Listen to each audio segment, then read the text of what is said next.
Welcome to the Salmon Runs YouTube. Enjoy the video. In this video, I will show you how to make pickled ginger. First, choose fresh young ginger, as it's less fibrous and easier to slice. Peel the ginger carefully, then slice it into very thin pieces, ideally 1/16 of an inch thick. Place the slices in a bowl, sprinkle with a small amount of salt, and let them rest for about 30 minutes to draw out excess moisture. After salting, bring a pot of water to a boil and blanch the ginger slices for 1 to 2 minutes.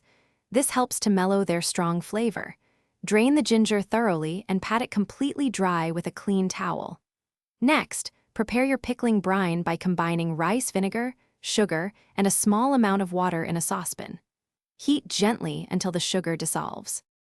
Once your ginger is dry and your brine is ready, carefully pack the ginger slices into a clean, sterilized glass jar.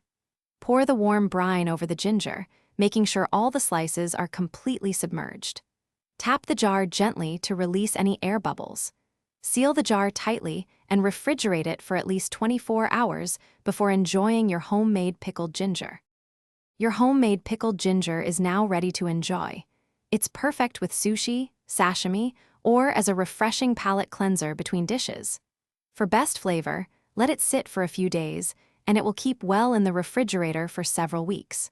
Remember to check the description below for a link to the Shark AI Ultra Robot Vacuum and other great deals to help keep your home sparkling clean. Thanks for watching. Thanks for watching. Consider subscribing if we helped you.